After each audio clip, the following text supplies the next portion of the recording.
Hey, this is Ryan from Rocket SaaS, and you're listening to the SaaS Marketing Weekly podcast, the show that gives you actionable marketing strategies and campaign ideas to rocket your SaaS business.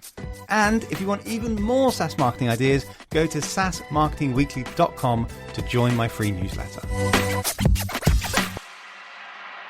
Hello, everybody, and welcome back to another episode of SaaS Marketing Weekly with me, your host, Ryan, the founder of Rocket SaaS. And in this week's episode, we are going to be talking about one of the main problems that SaaS startups have, which is they don't have an audience. They don't have brand awareness. They don't have an email newsletter list. So how on earth are you supposed to create marketing campaigns if nobody's aware of you, you've got no followers, and you've probably not got a massive budget either? It's really, really hard to get started from nothing. Once you're rolling and you're starting to get followers, you're getting brand awareness, you've got people into the funnel, it's much easier to scale that. It's very, very hard to kind of kickstart the engine and create something from nothing. So in this episode, I'm really going to help you if you've got a relatively new startup that doesn't have much followers, or this is a really helpful episode for you anyway, even if you do have a lot of followers, because you're always should be trying to get more. So in this episode, we're really going to cover that problem of how you can go from nothing to something very, very quickly.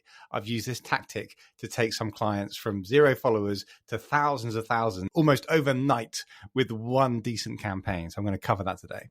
I see a lot of companies making a common mistake with their early marketing campaigns when they're a startup. A lot of companies pump a lot of money into ads, but the ads don't work because the ads are being shown to people that have never heard of you before. So why would I want to book a demo with you if I've never heard of you before?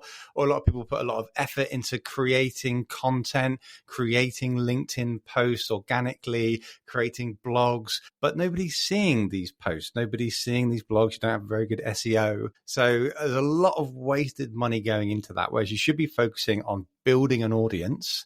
But how do you do that if you don't have one? The answer is to piggyback.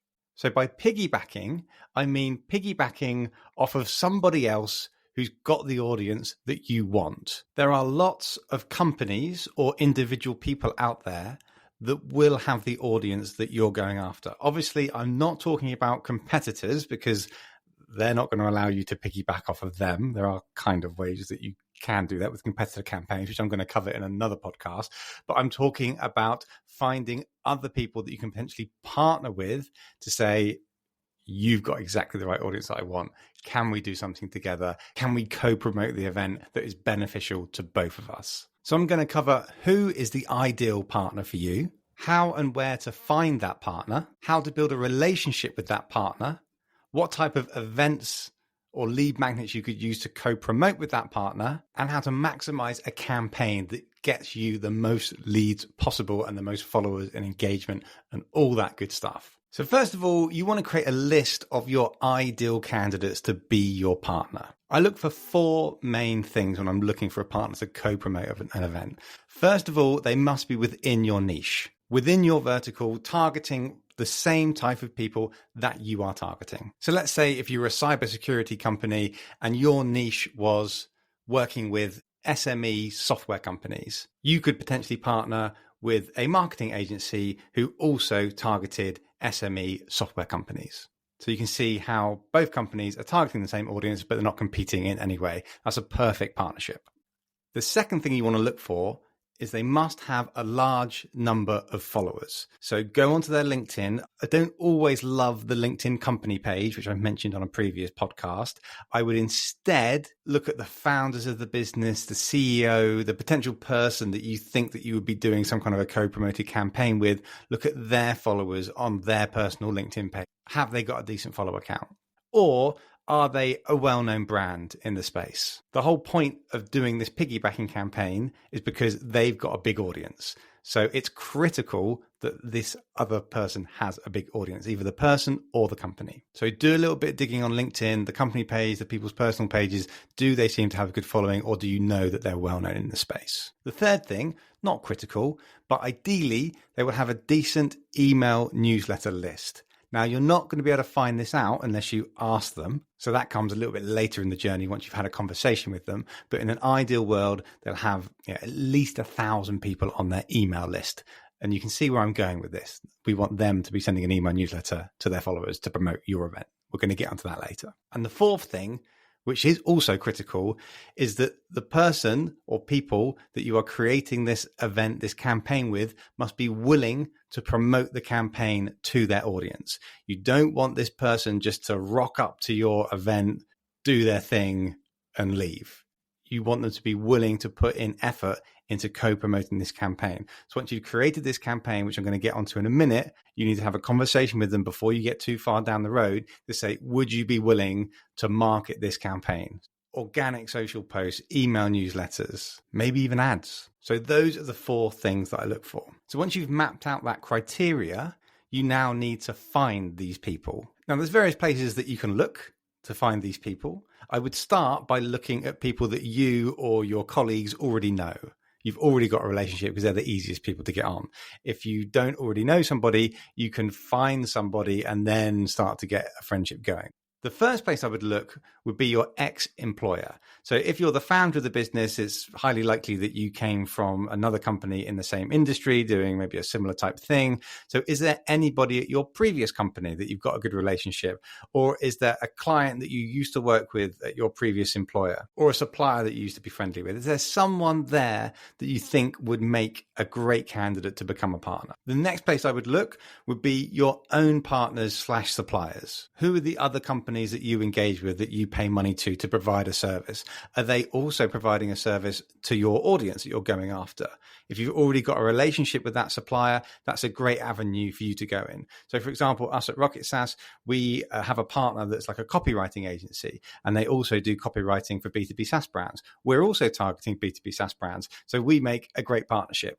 We can do a webinar together. We can create an ebook together, both targeting the same audience and both reaping the rewards of that boosted brand awareness. That's a great example of how that can work with a partner or a supplier. Another place to look would be your friends, or your friends of friends, or your colleagues have got friends. You might be surprised. Just kind of reach out to people, maybe even do a post on Instagram or Facebook and say, does anybody know anybody that works in this industry? It's worth a punt. But if you cannot find anybody within your existing network, you have to forge a relationship. You have to find somebody that you don't have a relationship with and create that friendship, create that partnership. LinkedIn is an obvious place to look for that. You can use LinkedIn Sales Navigator, use the various filters of location, company size, industry, use Boolean searches in the keyword section to find a short list of companies. I would probably start by filtering it down to the people that you're already connected with. You may have not had a conversation with any of these people before, like a lot of people do on LinkedIn, but that at least is a starting point that you're already connected. They may have seen some of your posts before. They may be aware of you, I should hope. And that's a great place to get started. If not, you can add these people as contacts, add a personalized message in there as well. And the job here is to start by creating a friendship. You don't just want to be cold DMing people saying, hey, we're targeting the same audience as you. Let's co-promote an event together. It's a bit of a cold pitch slap, even though it's not really pitching to do a demo or anything. It's not going to be received that well, typically. You want to start by building some kind of a friendship. You do that by commenting on their posts. If they are the perfect partner, then they will have a good audience. They will be active on LinkedIn. That's one of the criteria that you're looking for, remember. So if they're doing lots of posts, you should be commenting on their posts. If you go onto their profile, there's a little gray bell icon. If you click the bell icon, it means you get notified every time that they post. And if you're one of the first people to respond and you're adding value and being complimentary about their posts, all that good stuff, then they'll start to be aware of you. They'll check out your profile. They go, oh, who's this person that keeps commenting on my posts? It's really insightful stuff. That's really good. And then you want to try and migrate the conversation into their DMs. So you want to follow up with a DM. Again, you're not pitching them for this partnership opportunity yet. Just slide into their DMs and say, oh, I really enjoyed that post that you wrote yesterday. I found it really insightful. Add a few more comments. Try and get a conversation going. Once you've had that happening for a few even days, maybe even weeks, then you can invite them to do some kind of partnership event with you. That's how you're going to get lots of people to say yes, as opposed to just them ignoring you if you pitch slap them straight away. So I'll give you an example of how I did it. There's a guy called Pedro Cortez. Some of you might be familiar with him. He's pretty big on LinkedIn. He's like the SaaS landing page expert. And I followed him for a while and I really admired some of the stuff that he was doing. And he was targeting the exact same audience that we're targeting here at Rocket SaaS. We do similar things, but we're not competing. He's the landing page expert. We're the marketing funnel creation expert for SaaS brands. So we were definitely targeting the right audience. And at the time, he had quadruple the number of followers than me. He was much more active, much more famous on LinkedIn than me. And I was a bit kind of intimidated about reaching out to him. But what I did was I just started liking his posts, commenting on some of his posts, saying how good they were and adding value. And then we had a little bit of a DM back and forth. I talked about a landing page that he did a teardown of. I said, "Oh, that was a really good teardown that you did." He said, "Thanks very much." I had a bit of a chat. And I said, "Hey, I've got a webinar coming up. I'd love for you to be a guest." Straight away, he said, "Yeah, would love to." We had a video call together, talked about the webinar, then we ran the webinar. It was really successful. We've now got a really awesome friendship and partnership, and we both referred each other business, and it's been fantastic. But it started by building that relationship, building that friendship on LinkedIn, because I kind of went after him and I wanted to be his friend and I wanted to be his partner, and it worked really well. So in terms of the types of campaigns you could be doing with a partner, the classic is going to be a webinar or a workshop. So you get the other person to come on as a guest, or you get a few people to come on as a panel. You could also wrap it up as some kind of a masterclass. There's different ways you can describe a webinar. There's also getting them to appear on your podcast if you run a podcast. But it's not just the webinars, podcasts that can work. You can also do like co-collaboration on written content. Let's say you're putting a white paper together and you're providing half the data, the other company's providing the other half of the data, and it's these two companies coming together to bring this kind of world first data that no one's ever reviewed before and presented in this format before, and it's co-promoted by both of these brands. That can also work as well. So I would say when you're reaching out to these people, you want to give the kind of campaign a little bit of an open-ended feel to it. Sometimes if you try and pigeonhole the other person into saying like, we're going to be running this webinar, this is the title, this is the topic, will you be a guest? The other person might think, oh, that's not quite my area of expertise, so I'm going to say no. You want to keep it open-ended. Say, we want to be doing a webinar on broadly this topic. We think you'd be a great guest. What do you think? And then the other person can come in and go, yeah, I'm broadly within this topic. I've been thinking a lot about this particular pain point recently. How about we go in for this?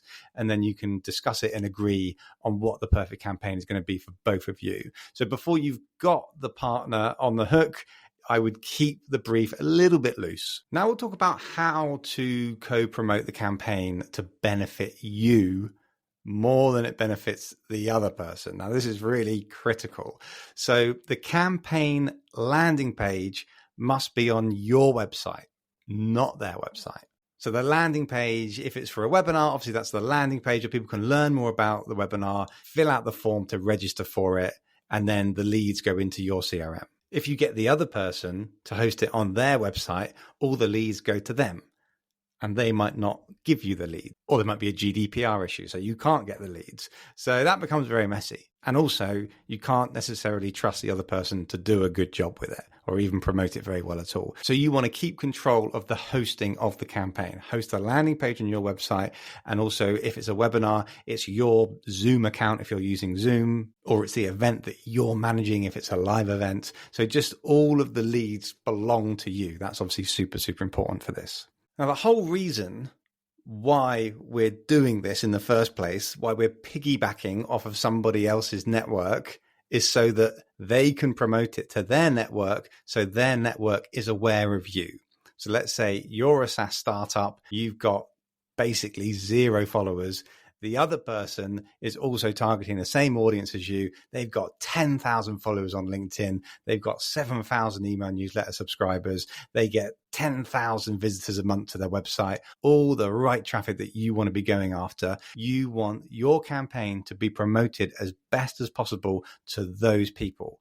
So before you run the event, you create the ebook, you run the physical event, whatever it is, you need to have a meeting with them where you talk about the cross promotion of the campaign. You talk about how you're going to be promoting it via your channels. You're going to be putting ad budget into it, for example, to bring in a new audience, which the other person should get quite excited about because that's potential new eyes to their brands. But then you also want to be having a conversation with them about how they are going to promote our event to their audience via their channels. So the main ones are posting it on their social media, from the company pages and from the personal brands. So, for example, if you've got the founder of the business appearing on a podcast, you want the founder to be promoting it on their personal LinkedIn, not just the company page, because the founder's followers are probably much higher than the company page.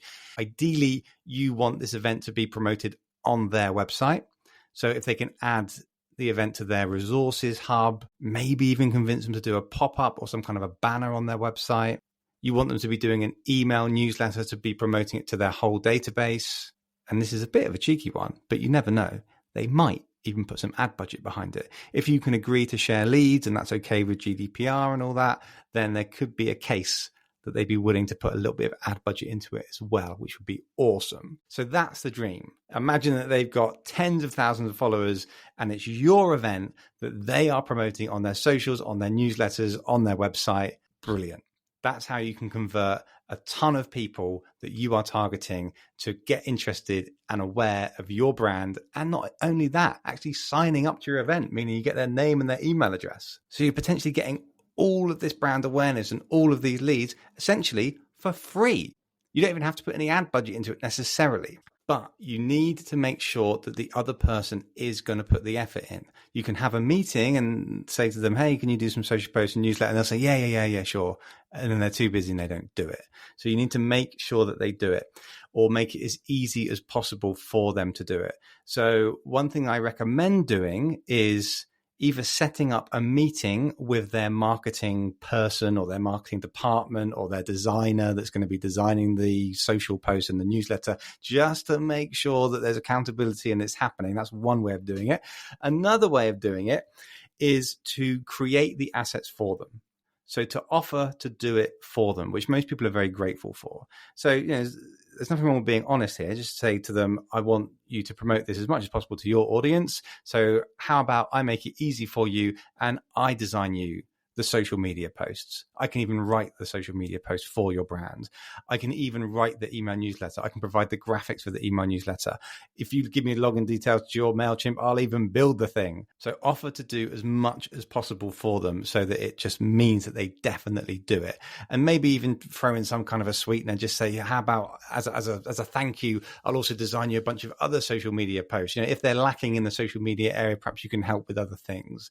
But that is really the goal. I cannot stress that enough to make it as easy as possible for the other person to promote it. Also, help them with a content calendar. You don't want them just to do one post and one newsletter. Try and agree a content calendar, but without being too cheeky. So, judge the room. So there you have it. That is my number one tip for any business that has a small number of followers, newsletter subscribers, general brand awareness. That is how you grow brand awareness quickly. That is how you can get leads by piggybacking off of another company's audience that you are going after. So a quick recap, you have to define the perfect partner. Then you need to find that perfect partner. If you don't know them already in your network, then you need to find them on LinkedIn, build a friendship, slide into DMs, then offer to do the partnership.